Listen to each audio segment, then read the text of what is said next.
Welcome to Grandma Reads. Grandma reads because reading energizes and develops soul. I will be reading Bigmama'S by Donald Crews. Did you see her? Did you see Big Mama? We call our grandma Big Mama. Not that she was big, but she was Mama's mama. Every summer we went to see her. Mama, my sisters, my brother, and me. Daddy had to work. He'd come later. It took 3 days and 2 nights on the train. Now we were nearly there.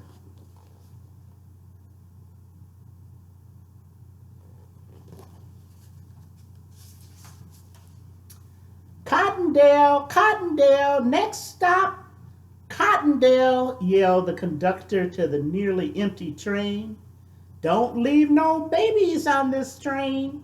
He made the same joke year after year.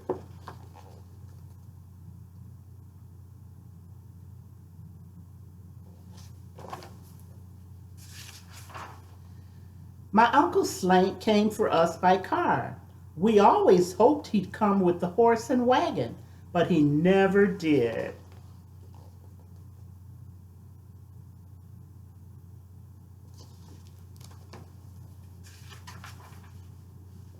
We crossed back over the train tracks, a turn or two along the red dirt road, and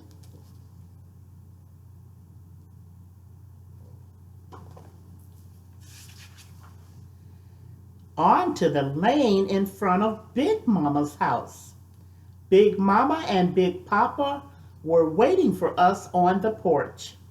There were hugs and kisses and, oh my, how you've grown, and how tall are you? Is this you?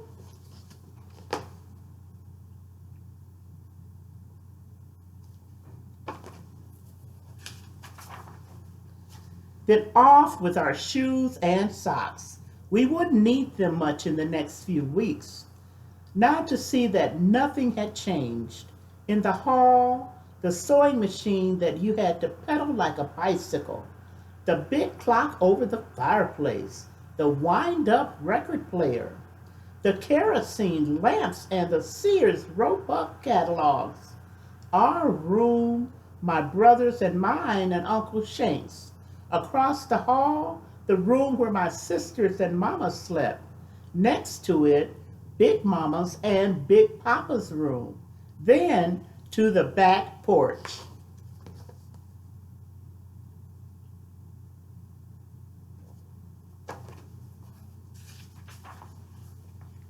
Off the porch were 3 rooms. The tiny extra room, no bigger than the bed in it. None of us wanted to sleep there alone. The dining room with the big round table and chairs, and next to it, the kitchen. On the porch was the washstand, where we washed our hands, faces, and feet. At the end of the porch was the well. Don't fall in, we were told every year. No one ever did.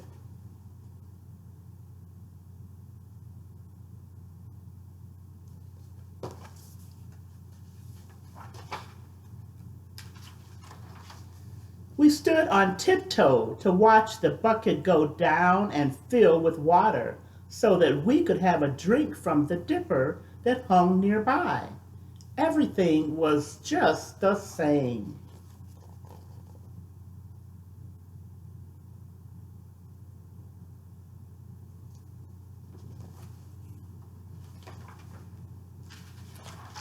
In the backyard was the chicken coop, where Sunday dinner's chicken spent its last days.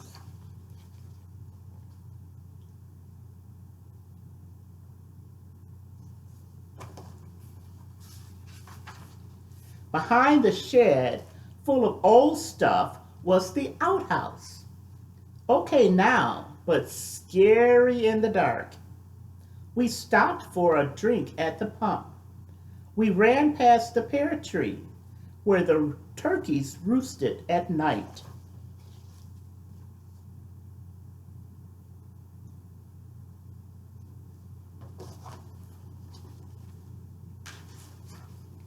Under the tractor in front of the tool shed was a good place to look for nests with eggs in them. Next to the tool shed was the huge empty pot for making syrup from sugarcane juice. I dug some worms from the big pile of cane pulp. Wigglers were the best kind for fishing. I chose a pole.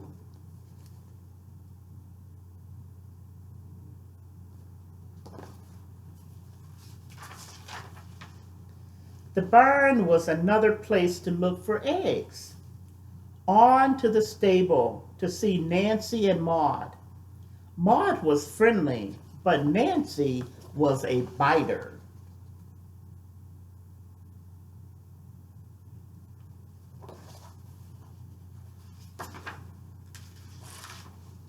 Down the path, past the cow pen and the pig pen to the pond. The flat-bottomed boat was still there. Plenty of water for fishing and swimming this year. Everything just as it should be. A fish! A fish! I got one, I yelled. Woo! Woo! The train whistled. Dinner time.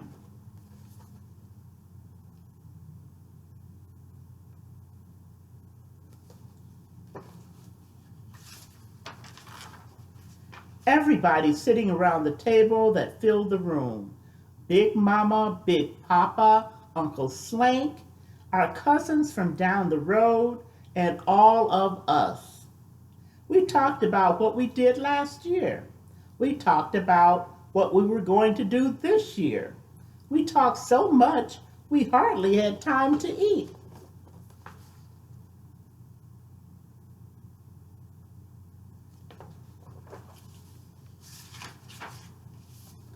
The night was jet black except for millions of stars. We could hardly sleep thinking about things to come.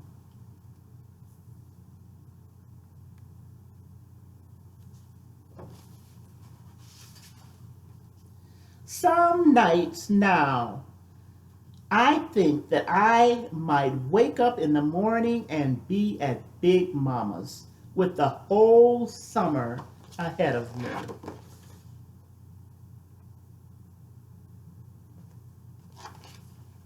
I hope you enjoyed Bigmama'S by Donald Crews. Remember, 3, 2, 1. 3 things you learned as a result of hearing the book read. 2 things that you will do as a result of hearing the book read. And 1 book you will read this week. Thank you so much. See you next time.